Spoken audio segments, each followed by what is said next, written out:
ஜதுசனா, இப்போ நீங்கள் படிக்க போகிற பாடம் என்ன? 25ஆம் பாடம் த ஃபியூச்சர் டென்ஸ், அதாவது எதிர்காலம். இது இனிமேல் நடக்கப் போகின்ற சம்பவங்களை காட்டுவதற்கு பயன்படுத்தப்படுகின்றது.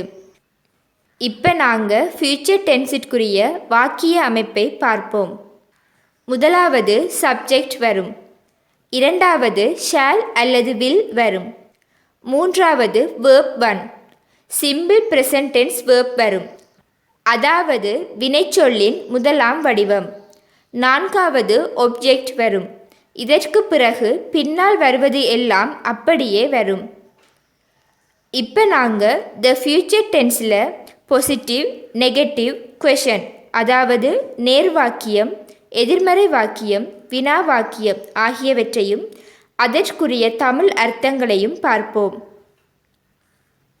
முதலாவது பாசிட்டிவ், அதாவது நேர் வாக்கியம்.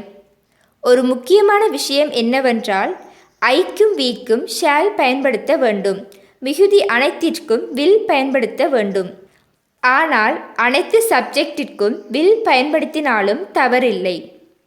சிங்குலர், ஐ ஷால் ட்ரிங்க், நான் குடிப்பேன். யூ வில் ட்ரிங்க், நீ குடிப்பாய். ஹீ வில் ட்ரிங்க், அவன் குடிப்பான். ஷீ வில் ட்ரிங்க், அவள் குடிப்பாள். இட் வில் ட்ரிங்க், அது குடிக்கும். ப்ளூரல், வி ஷால் ட்ரிங்க், நாங்கள் குடிப்போம். யூ வில் ட்ரிங்க், நீங்கள் குடிப்பீர்கள். தே வில் ட்ரிங்க், அவர்கள் குடிப்பார்கள். இப்போ நாங்கள் இந்த ஃபியூச்சர் டென்ஸிற்குரிய நெகட்டிவ் சென்டென்ஸ், அதாவது எதிர்மறை வாக்கியத்தை எப்படி அமைக்கலாம் என்பதை பார்ப்போம். Negative singular, I shall not drink, நான் குடிக்க மாட்டேன். யூ வில் நாட் ட்ரிங்க், நீ குடிக்க மாட்டாய். ஹீ வில் நாட் ட்ரிங்க், அவன் குடிக்க மாட்டான். ஷீ வில் நாட் ட்ரிங்க், அவள் குடிக்க மாட்டாள். இட் வில் நாட் ட்ரிங்க், அது குடிக்காது. Plural, we shall not drink, நாங்கள் குடிக்க மாட்டோம். யூ வில் நாட் ட்ரிங்க், நீங்கள் குடிக்க மாட்டீர்கள். தே வில் நாட் ட்ரிங்க், அவர்கள் குடிக்க மாட்டார்கள். இப்போ நாங்கள் இந்த ஃபியூச்சர் டென்ஸிற்குரிய வினா வாக்கியத்தை எப்படி அமைக்கலாம் என்பதை பார்ப்போம். Question singular, shall I drink, நான் குடிப்பேனா. வில் யூ ட்ரிங்க், நீ குடிப்பாயா. வில் ஹீ ட்ரிங்க், அவன் குடிப்பானா. வில் ஷீ ட்ரிங்க், அவள் குடிப்பாளா.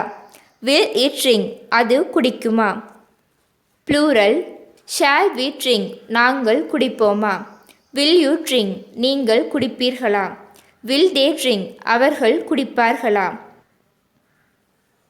இப்போ நாங்கள் இந்த ஹெட்லைனை வாசித்து முதலாவது கேள்வியை எப்படி செய்யலாம் என்று பார்ப்போம். Put shall or will in the spaces, அதாவது இடைவெளிகளில் ஷால் அல்லது வில்லை போடவும். ஐக்கும் வீக்கும் ஷாலும் மிகுதி அனைத்திற்கும் வில்லும் பயன்படுத்த வேண்டும். முதலாவது, Jack dash be 20 years old in 2025. ஜாக் என்ற சப்ஜெக்டுக்கு பக்கத்தில் வில் என்ற verb பயன்படுத்துவதால் இந்த வில்லை பயன்படுத்தி வாக்கியத்தை முழுமையாக வாசித்தால் Jack will be 20 years old in 2025. ஜாக்கிற்கு 2025ஆம் ஆண்டில் 20 வயசாக இருக்கும். இந்த வாக்கியத்தில் பி என்றால் இரு என்று அர்த்தம். இதை ஒவ்வொருவரும் ஞாபகத்தில் வைத்து கொள்ள வேண்டும். இந்த இலகுவான முறையை பயன்படுத்தி கீழ்வருகின்ற 10 கேள்விகளையும் செய்யலாம். இப்போ நாங்கள் அடுத்த ஹெட்லைனை வாசித்து முதலாவது எக்ஸசைஸை எப்படி செய்யலாம் என்பதை பார்ப்போம். Put shall not or will not in the spaces and make the sentences negative. இடைவெளிகளில் ஷால் நாட் வில் நாட்டை பயன்படுத்தி எதிர்மறை வாக்கியங்களை உருவாக்குங்கள். முதலாவது, The children dash go to bed late tonight. The children என்ற சப்ஜெக்டுக்கு பக்கத்தில் will not பயன்படுத்துவதால் இந்த will not என்ற verb-ஐ பயன்படுத்தி இந்த வாக்கியத்தை முழுமையாக வாசித்தால் The children will not go to bed late tonight. பிள்ளைகள் இரவைக்கு தாமதமாக நித்திரைக்கு போக மாட்டார்கள். இப்போ இந்த இலகுவான முறையை பயன்படுத்தி கீழ்வருகின்ற 10 கேள்விகளையும் செய்யலாம். இப்போ நாங்கள் அடுத்த ஹெட்லைனை வாசித்து முதலாவது எக்ஸசைஸை எப்படி செய்யலாம் என்பதை பார்ப்போம். Make questions from these mixed words. Do not forget the capital letter and the question mark. இந்த குழப்பி தரப்பட்டிருக்கின்ற சொற்களில் இருந்து கேள்விகளை அமைக்கவும். அதனோடு வாக்கியத்தின் முதல் எழுத்தை கேபிட்டல் லெட்டரில் எழுதுவதையும் வாக்கியத்தின் முடிவில் question mark போடுவதையும் மறக்கக்கூடாது. இப்போ நாங்கள் முதலாவது எக்ஸசைஸை எப்படி செய்யலாம் என்பதை பார்ப்போம்.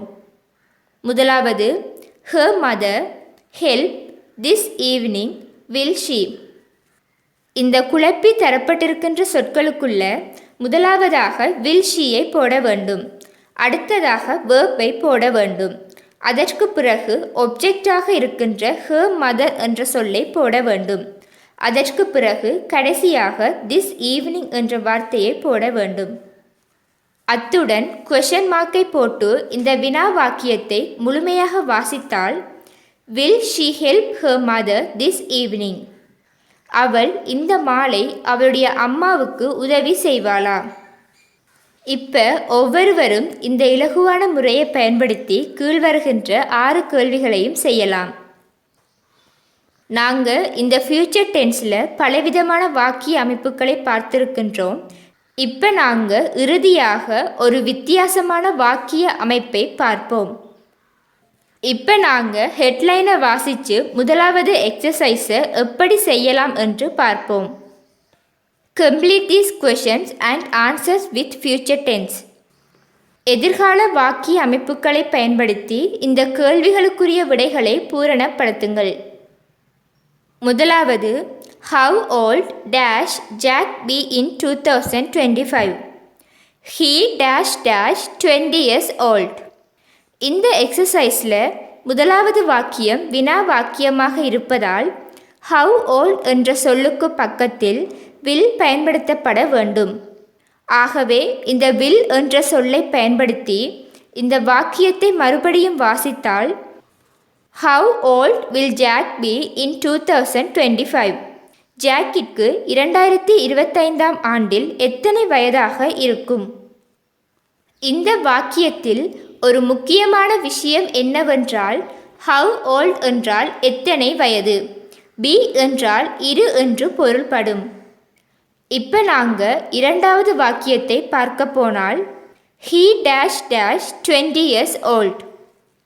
இந்த இரண்டாவது வாக்கியமானது முதலாவது வாக்கியத்திற்குரிய ஆன்சர் என்றபடியால் இந்த இரண்டாவது வாக்கியத்திற்குரிய he என்ற சப்ஜெக்டுக்கு பக்கத்தில் will beஐ பயன்படுத்தி முழுமையாக வாசித்தால் he will be 20 years old. அவருக்கு 20 வயதாக இருக்கும். இப்போ நாங்கள் இந்த இரண்டு வாக்கியங்களையும் மறுபடியும் வாசித்தால் how old will Jack be in 2025? He will be 20 years old. ஜாக்கிற்கு 2025ஆம் ஆண்டில் எத்தனை வயதாக இருக்கும்? அவருக்கு 20 வயதாக இருக்கும். இப்போ ஒவ்வொருவரும் இந்த இலகுவான முறையை பயன்படுத்தி கீழே தரப்பட்டுள்ள 8 கேள்விகளையும் செய்யலாம். ஓகே, இனி நாங்கள் அடுத்த வீடியோவில் சந்திப்போம்.